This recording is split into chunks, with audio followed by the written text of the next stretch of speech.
जय सिया राम। 50 वर्ष की आयु में जब व्यक्ति पहुंचता है तो अपने आप को बुजुर्ग मान बैठता है और अपनी सारी इच्छाओं को दमन कर देता है। वह व्यक्ति जो 50 वर्ष तक कैसे पहुंचा, जिसने 55 से लेकर 20 वर्ष की आयु तक पढ़ाई लिखाई किया, शिक्षा ग्रहण किया, फिर नौकरी किया या व्यापार किया, सारा जीवन उसने उसमें दे दिया।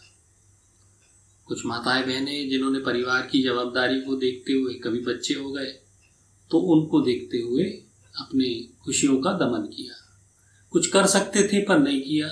लोक लाज थी, बड़ों का बुजुर्गों का साया भी था, लेकिन थोड़ा दबाव भी था। बहुत सारे पर्दे थे, बहुत सारी बाधाएं थी जीवन में। तो जैसे तैसे करके आप 50 तक तो पहुंच गए। क्या आप बुजुर्ग मान बैठे हो?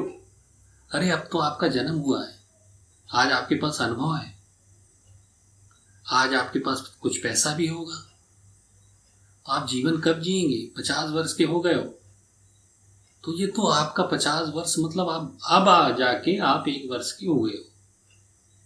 तो खुलकर अपना जीवन यापन करें।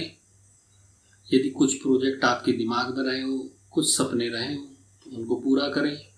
यदि कुछ बिजनेस व्यापार आप खोलना चाहें तो इस उम्र में बिल्कुल खोलिए, क्योंकि आपके पास अनुभव के साथ साथ, ताकत के साथ साथ, बुद्धि विवेक के साथ साथ धन भी है।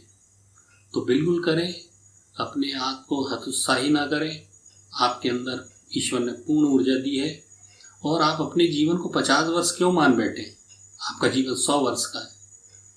आप 50 वर्ष में जैसे ही पहुंचते हैं तो हम बोलते हैं हम बुजुर्ग हो गए, हमारी दाढ़ी पक गई, हमारे बाल पक गए। अब बहू बेटी की जवाबदारी, तो बहू बेटी को बहू बेटी की जगह रहने दो। बच्चे को नौकरी लगा दी, ठीक है, अब फ्री हो गए। बच्चों की शादी कर दी तो सोचने लगे हम फ्री हो गए। अरे फ्री हो गए, आप कब सांसें लोगे खुल के? कब आपकी मनोकामना पूरी होगी? कितनी खुशियों का आपने दमन किया होगा। तो अब वो समय आ गया है कि 50 वर्ष की आयु से आप एक नया जीवन स्टार्ट करें और हर रूप में आप बहुत आगे जाएंगे। आप एक व्यवसाय कर सकते हैं, आप फेल नहीं होंगे, क्योंकि 50 वर्ष के पहले पहले कई बार फेल हो गए। अब फेलियर का समय नहीं है, अब तो पास होते जाओगे और मेरिट लिस्ट में अपना नाम दर्ज कराओगे।